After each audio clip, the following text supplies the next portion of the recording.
More on Boko Haram and al-shabaab and the struggle to fight them. My colleague Asiya Namdar spoke with Bronwyn Bruton. She's with the Atlantic Council and is Deputy Director of the Africa Center there.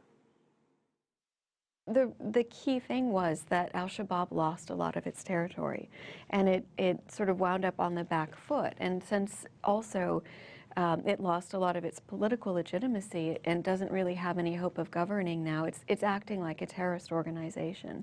And particularly because it's moved over to Kenya, where, unlike in Somalia, Muslims are a disenfranchised minority. They're not the majority grouping.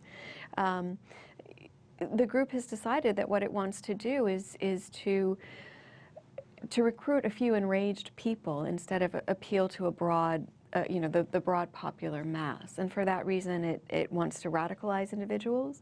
It wants to provoke attacks on the Somali community. The harsher the local population is towards Muslims, the harsher the police population treats the Somalis, the more it really helps al-shabaab. How do these groups recruit, and where do they get their money from? There's evidence that they've received significant funding from al-Qaeda, and Boko Haram is believed to receive support from ISIL, from the Islamic State. But in both cases, these groups recruit from the local community, and they also make their money from the local community.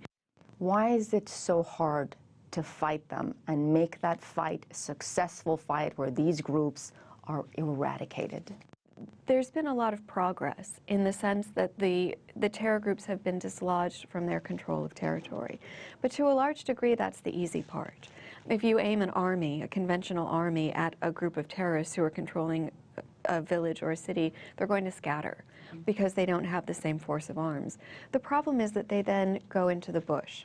They adopt guerrilla or asymmetric war tactics, and they hide amongst the local population.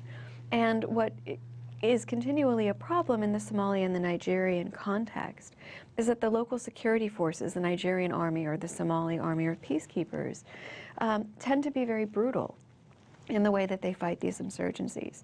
And so instead of treating the local population frequently as an ally, they wind up brutalizing them. And that means that the local population is less willing to associate with the armed forces, not trusting of them to the point that they'll offer intelligence, that they'll collaborate in terms of rooting out the insurgents. It makes it very difficult to win, and it becomes a very protracted struggle.